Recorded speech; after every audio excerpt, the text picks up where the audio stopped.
Thank you. So we'll go ahead and get started with this session. We're calling it considerations for planned special events. Let's go ahead and go to the next slide, please. So as we've mentioned, we want to involve all necessary stakeholders that we can in something like a planned special event. Advanced coordination is absolutely critical to keeping everybody safe and keeping congestion minimal and helping people get to the event safely and then also get back home safely. Some considerations that you might want to think about in your state is looping in, emergency responders, your fire, medical, and local, state, and public agencies. Obviously, federal stakeholders are important here, as we've talked about with people like National Weather Service and NASA. Non-governmental agencies, third-party data providers, construction and maintenance staff, which we saw responded to very well on the polling. Trucking companies, that's something that if you have a state trucking association, talking to them early in the process really helps alleviate not only oversized, overweight traffic during the event, but all traffic, all truck traffic, so that they're at least aware of what's coming in terms of congestion and mobility concerns. Also, you want to set up interagency communication pathways with your stakeholders. We'll be talking about a program or initiative called Pathfinder here in a little bit. That's really a road weather management focused communication protocol, but it can be used for all aspects, including planned special events. Plan for the day of impacts, obviously related to all things like weather, traffic, incidents, and emergencies, and staff folks where needed. A lot of transportation agencies have traffic analysis and crash reporting. If you know your hotspots ahead of time, and you know that the path of totality is going to be impacting those areas, might be a good idea to consider pre-positioning some resources, some law enforcement, things like that in those high impact areas. Communicate early and often. Your public information offices are absolutely critical in planned special events. They should be looped in, and you should be coordinating on consistent impact-based messaging through your social media platforms. A lot of DOTs will do social media videos, sometimes from their TMCs to show, what they're doing. You also have 511 and highway advisory radio that can be used. One of the key messages that we used in 2017 that I think still plays a role here is the message that we want people to arrive early.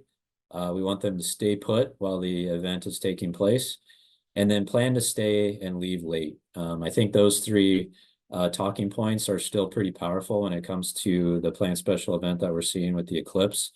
And they're all pretty simple to put on 511 or changeable message signs.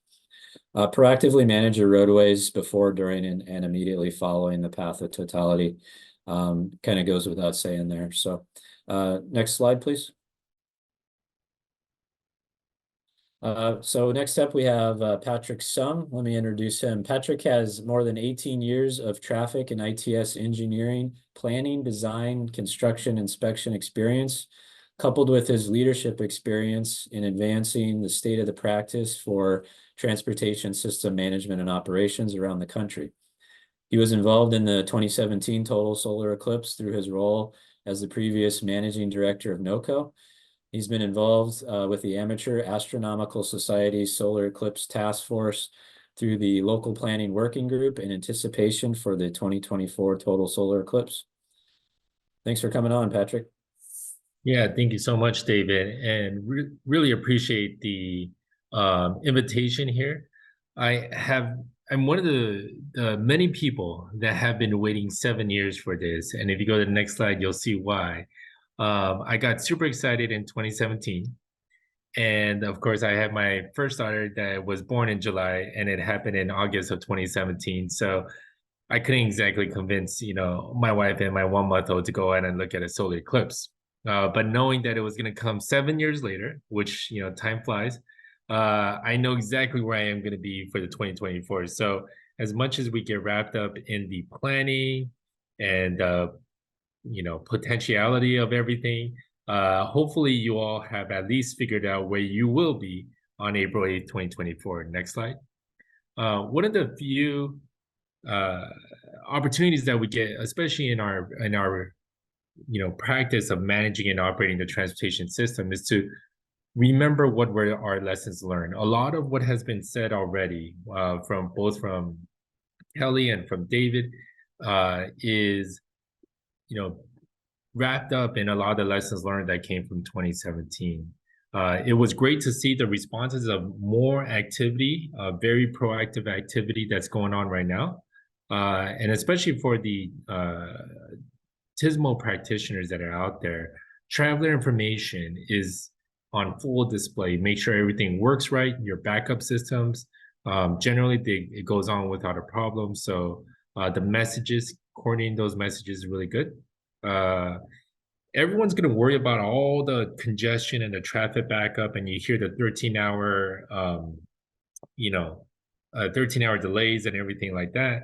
Just remind them that in 2017, when we had this with kind of less prep and not knowing what's going to happen, we had long delays, but there were almost minimal, if not no, accidents in the various states that went across the continental United States. So just as a minor note, pay attention to your 2-lane highways if you got them that are within or near the path of totality.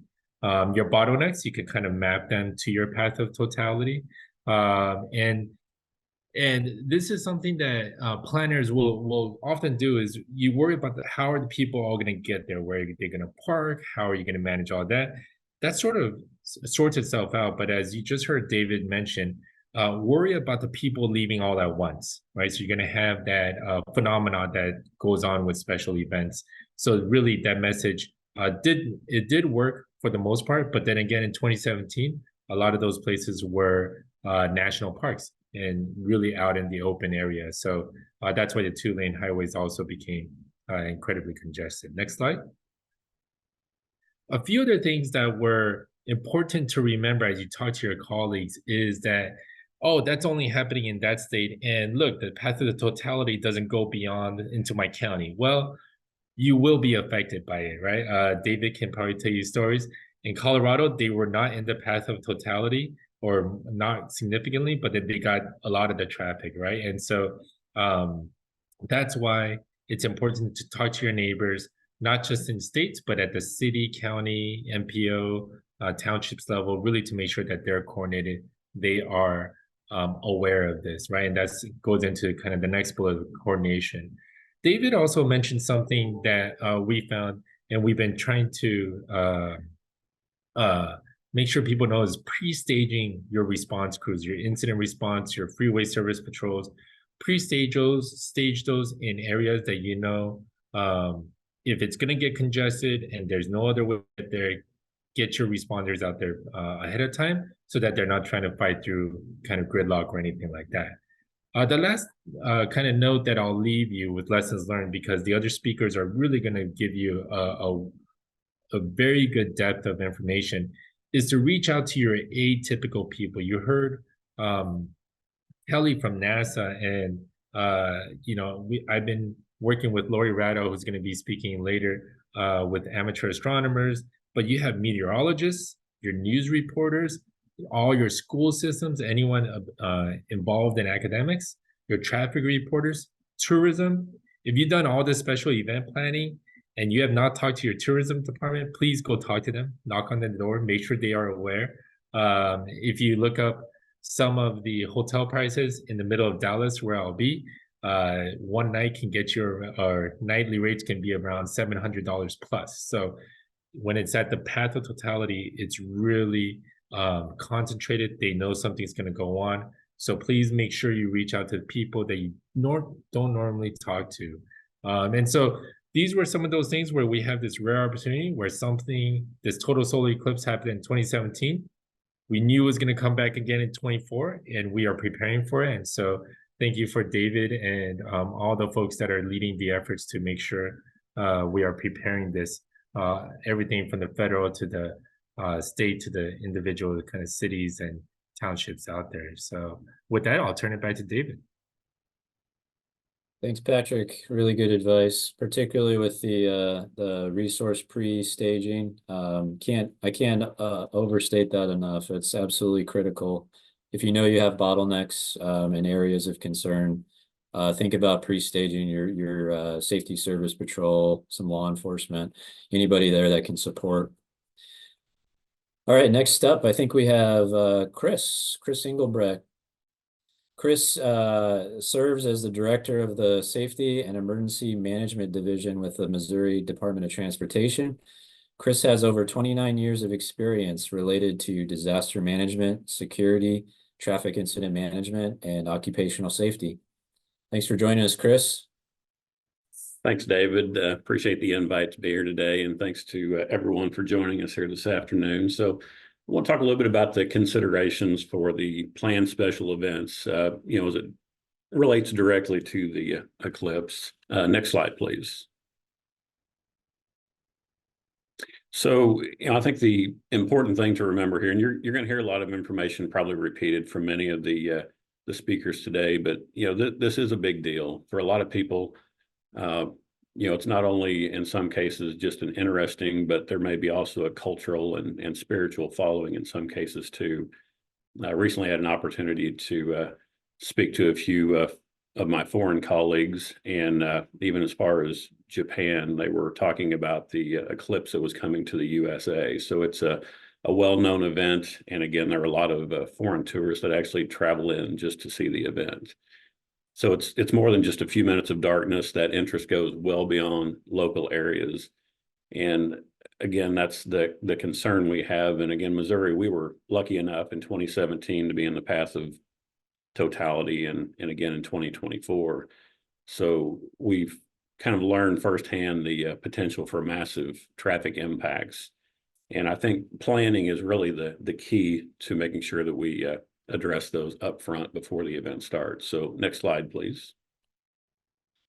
So you've seen this slide a couple of times here already. Missouri, right in the middle of the country, is really kind of a glancing blow on our what I'll call our boot heel area. So we have a small region that's impacted in 2024. In 2017, the path really came from the west to the east across the middle of the state, and it really aligned with Interstate 70.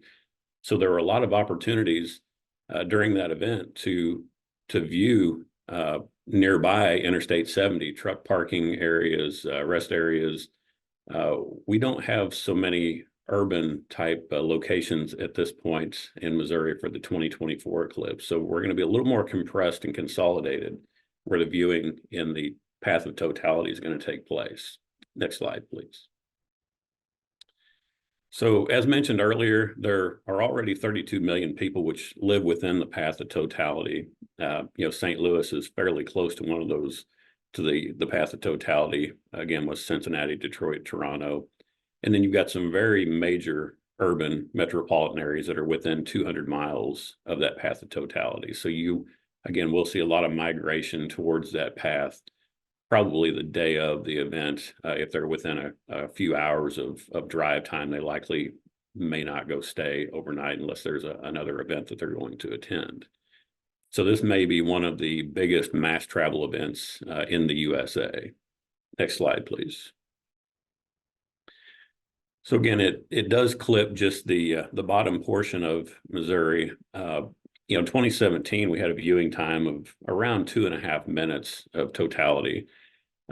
This event actually is going to be nearly double that at almost 4.5 minutes in some locations. So definitely worth the time and the trip to make it up. You will get a pretty good duration of time that you're going to get to see.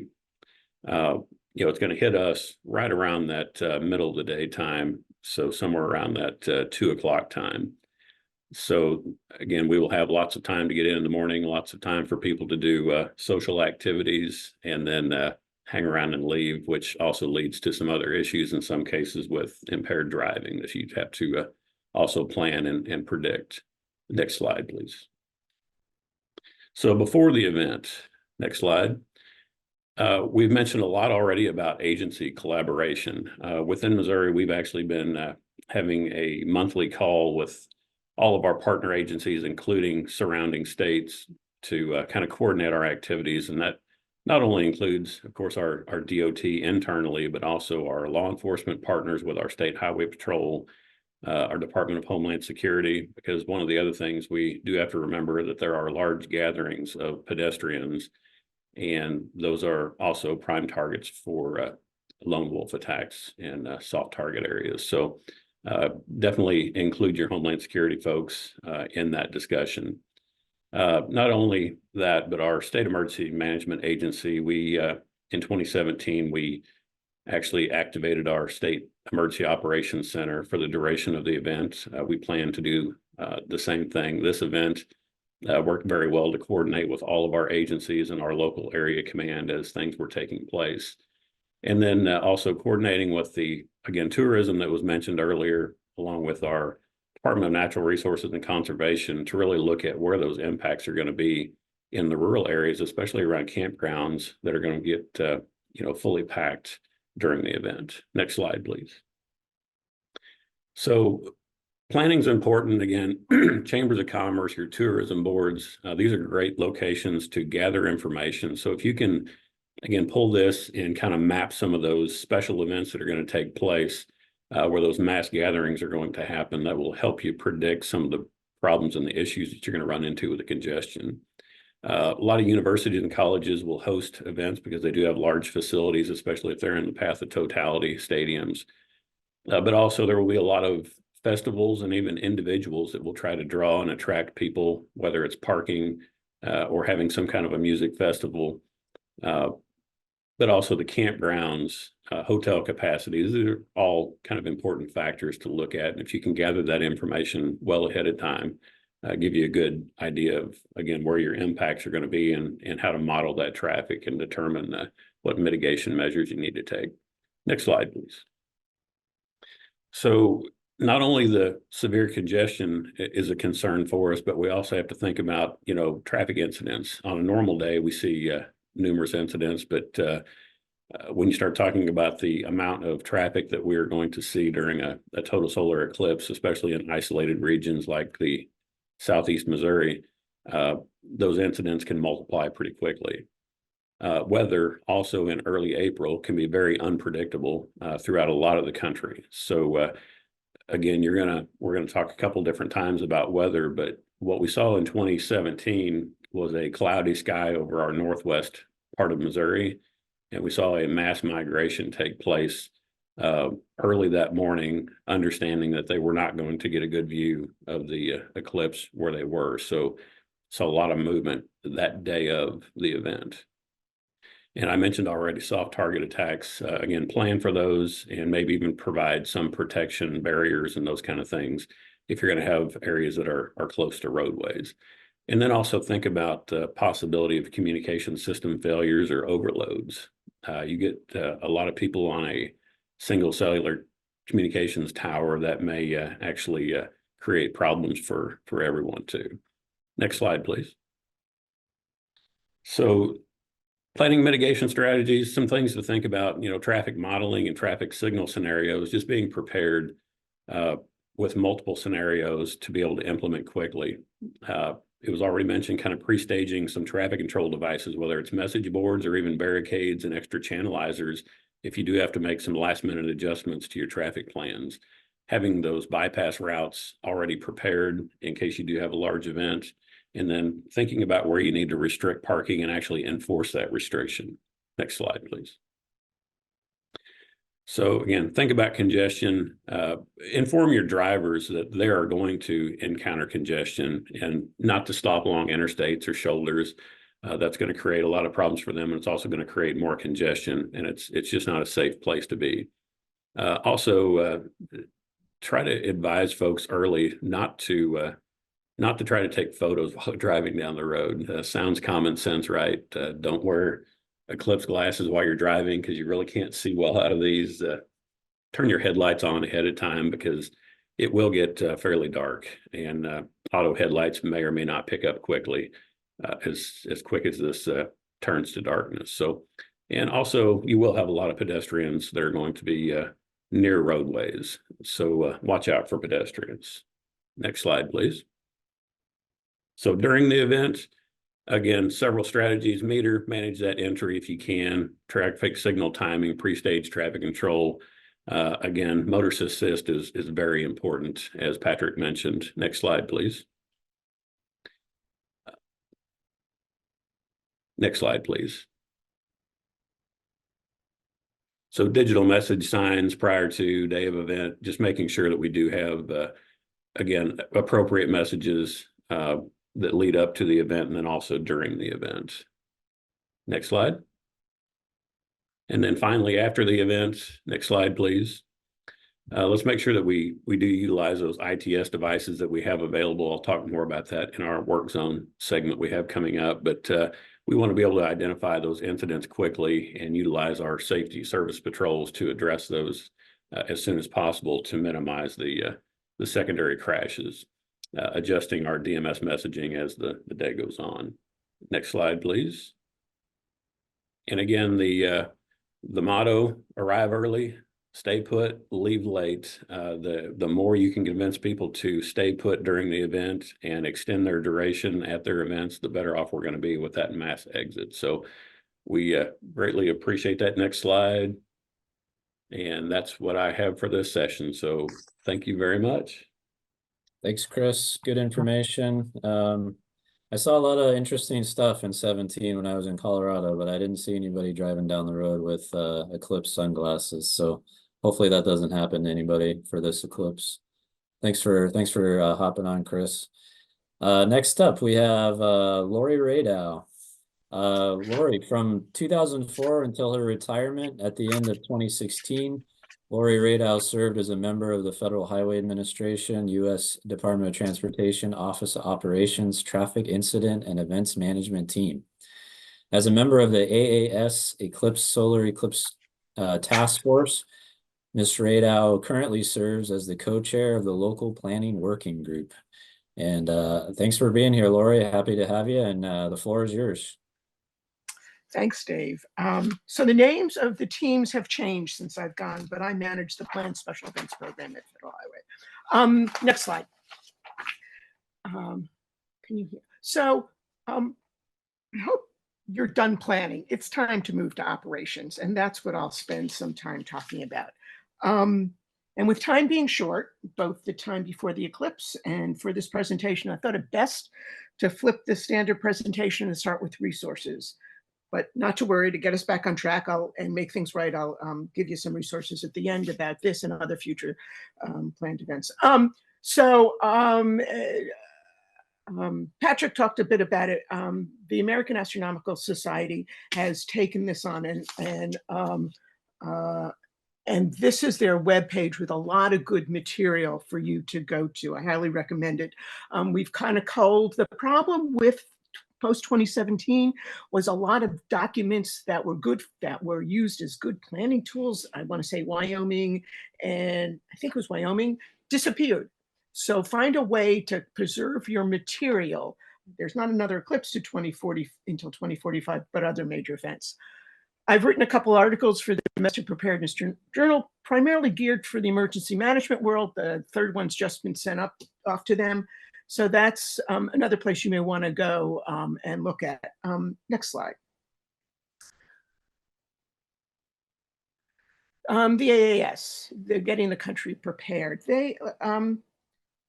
A quick word about the AAS. National events do not happen, as evident by this webinar. That the AAS took this on has impressed me from the beginning, because no organization, not even the federal government, is designed to organize a national event. I'll talk a little bit about one that's coming up in a couple of years, but it's a major undertaking. I became a member of the Solar Eclipse Task Force in 2020. Kelly's on it. As in the spring of 2021, as they heard more and more from localities asking for help, they established working groups. In late spring, I agreed to chair the local planning working group, only if I had a co-chair, because I do not speak science.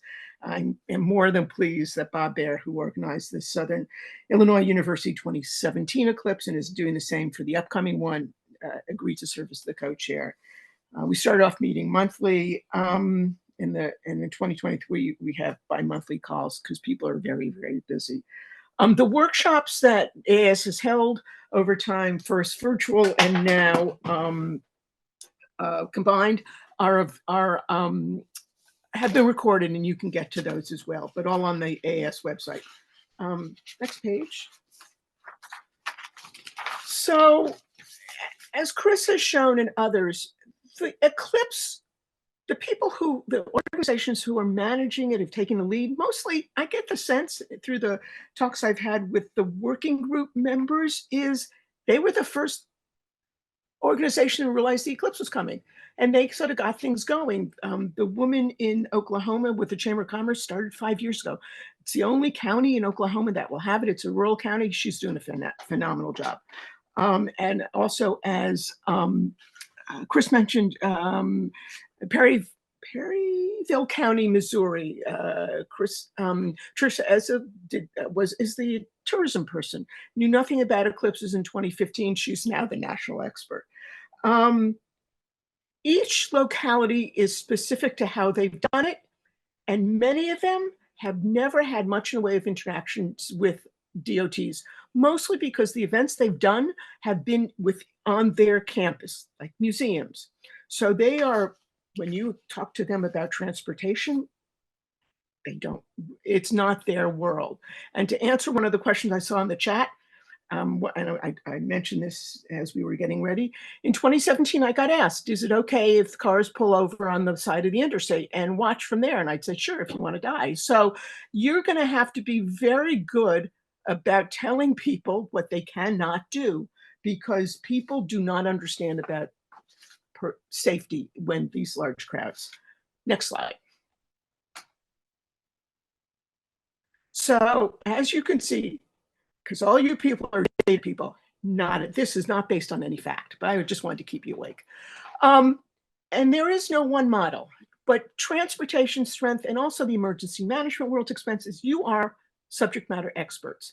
And the groups that you are working with don't know much about what you can share with them. They don't know what a TMC is. They may look at a variable message sign, not a clue. They don't even know how they are come into being.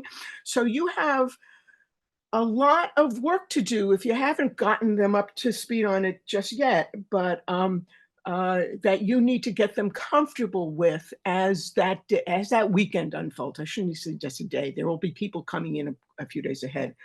For example, one of the things I tried to explain to the Solar Eclipse Task Force was, so have you ever heard of ESFs, or emergency support functions? And I got blank stares over Zoom. So they don't know what it is, but they will benefit from it. So those are the things that you have an awful lot of knowledge to share.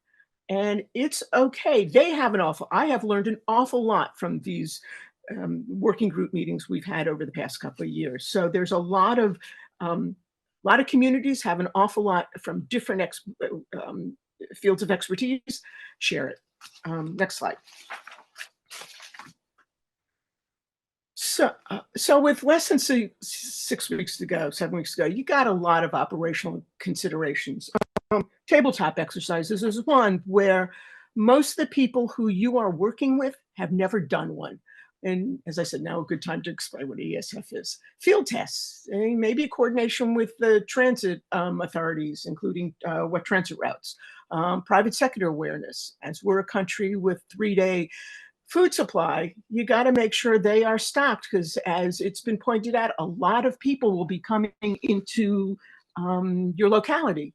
The other is, my guess is most of you with TMCs have brought in your traffic reporters to view the TMCs. How many of you have brought your weather folks in and have them give maybe for the next month or so weekly updates, and as you get closer to the eclipse, daily updates of what to expect? In part because, as Chris said, it was cloudy overhead in Missouri for part of that day. And I have even heard people say, I will give you the route to get to a place where it is sunny. well, I don't know. Sometimes it's not sunny when you get there. And the other is, you're not the only one going to get into a car when you see it overcast. What you will do if you get in your car is so will everyone else, and all you will see is a row of red lights. And as we know, that can lead to secondary crashes. So the messages, as David has said and others, that the AASHTO, I think it was Eclipse Task Force Working Group came up with in 2017. Get there early, stay put, stay late. Well, we got 2 out of 3, but the third one is critical. But back to good maps, sharing those maps. The whole bit about Eclipse glasses, they may be gone by now. Ones that have been approved, I know the AAS has a working group that has looked at the quality of glasses, but I think they told us even late last year, a lot of the reputable companies have sold out. So, and there was in 2017 a lot of fraudulent glasses being sold. So I would be careful at this point of at this time to be expecting quality glasses. Working as Chris, talking with your, not just your emergency management people, but medical. People fall, they hurt themselves, they have heart attacks. You got to make sure that the vehicles can be available to get to those people in a timely manner, because you will have large crowds. As you are finishing up your plans, you've collected data. So airline bookings, hotel reservations, car rentals, to get an idea of expected numbers. Yes, people will be driving, but a fair number of people will be flying, and there will be car rentals at airports that you can check on. And the other, a little more difficult, but as Chris said, people from overseas. So not everyone coming to this country needs a visa, but to give yourself as much information as you can on who's coming from where. And I should say, I had a call with the working group a couple of weeks ago, and they were talking about that they could gather license plate data and figure out what counties they were coming from, so they could figure out distances. So you have at your fingertips a lot of data, and then put that to use. Next slide.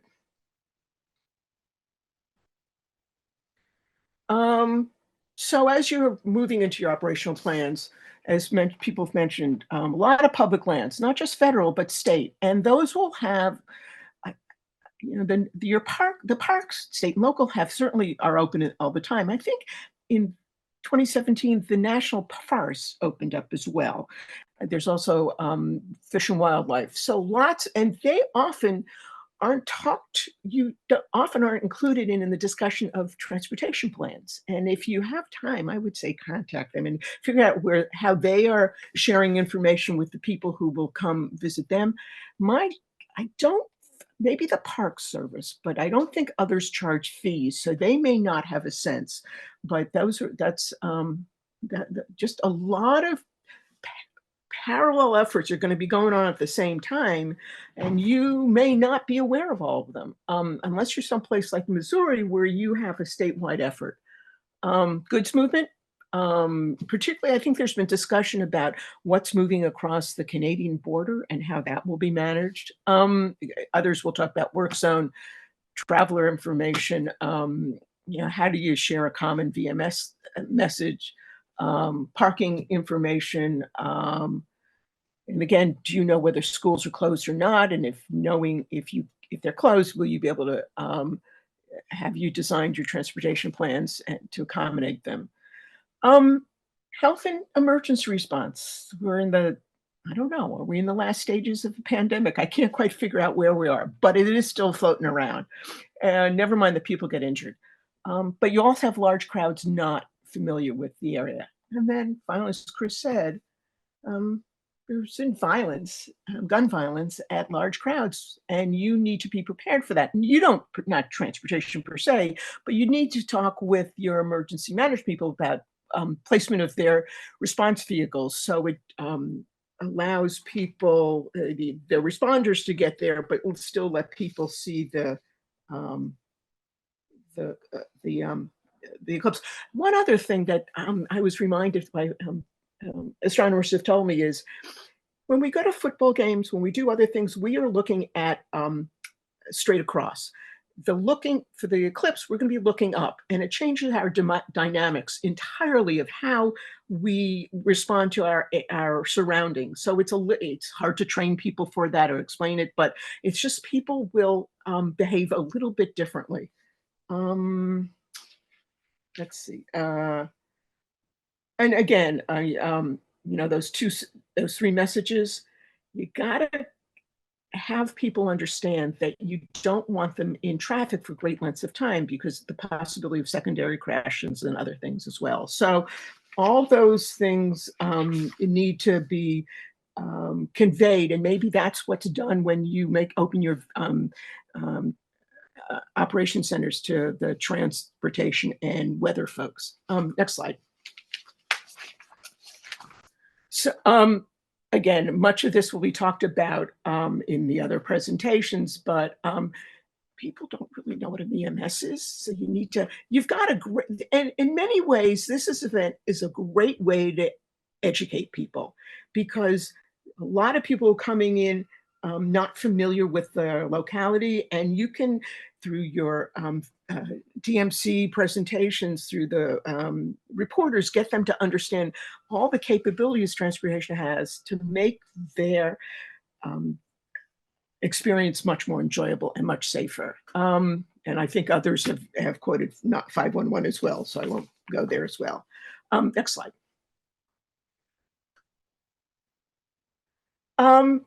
After action reports, I always love the phrase lessons learned. Yeah, and what did you ever do with that lesson? So you have the opportunity to take what is done and put it to use. We at VAS, I've had circulating through the working group, we've developed a questionnaire about sort of what happened, and what we want to get it posted before the eclipse so that it can be available to all the localities. And then so what you may want to do is designate a few people to circulate around and talk to the volunteers so that they are making notes of what happened, and have those volunteers summarize the information so that when they bring back, maybe in June, the people to do an after action discussion. And I think often people think of an after action discussion as you did something bad, and it's not. And this is where transportation and emergency managers also have the opportunity to explain to everyone that it's an opportunity to review what was done and improve it. And that's how lessons get learned. It's not just, oh yeah, we know not to put the cars there, but why, and why do you place them someplace else in the future? So there's a lot of opportunity that you can use this event for future events. Next slide. So those opportunities, okay. When I would mention 2045, everyone would laugh and say, I'm not going to be around then. You're talking to someone who was involved in 9/11, so it's not that long ago. And that's about the distance from now to then. But on July 4th, 2026, it will be the 250th anniversary of the signing of the Declaration of Independence. And those of us who remember the 200th, the bicentennial, it was a big deal. And of course, it wasn't the full country, but there were a lot of events. Congress has already designated funding, so the events are all underway. So you do have that as a sort of take all this that you've learned and start thinking about what you how to start applying it. And I would think I don't know how each state is set up and I can't pronounce how you say the 250th. But I would say as a state agency, you can check to see who is the lead agency in your state and start working with them. And again, states have also are about to celebrate their major anniversaries. I know Missouri just was it 150th or something like that. So that's another statewide event. And you may want to sort of go through that list of what's coming up. And and start thinking about those. If you're at a state DOT, you certainly are involved with your Department of Agriculture or others on the state fair, so you have good coordination during interagency participation. One last thing, I think what's often overlooked is because of this eclipse, you are part of a group that has never really gotten together before. You suddenly have a wonderful group that you can put to use as a citizens corps. Sadly, there will be many more unplanned events in the future. And if you have people who understand the dynamics of transportation, what's all involved, besides them just getting their car and driving away, and then to a lesser degree, that is where you need to bring in the emergency management people of how that plays as well. You have started to build a really strong citizen core group that can help mitigate some of the just huge numbers of things that need to be when something of that nature happens. So you have to figure out how to tap people that you have brought into the world of transportation, and you've been brought into theirs, and how to build off of that. Next slide. As I mentioned, I'd end with more resources, and these are the Federal Highway resources. When I was at Federal Highway, I would always tell people to look at the full list of publications that the Office of Operations puts out, because it may be what you're looking for is not under its title. I did one in, I think, 2006 on traffic incident management, incident command system, and it was under traffic incident management, but not under planned special events, which I later took on. There's a fair number of things on emergency management, evacuations. So I would just sort of go through the list. There's one on how to do a tabletop exercise. The National Special Security Events has checklists, as does the checklist for practitioners. And the checklist for practitioners has a checklist on after action activities. So that's it. Thank you very much. Next slide, just if you need to find me. Thanks, Lori. Appreciate it.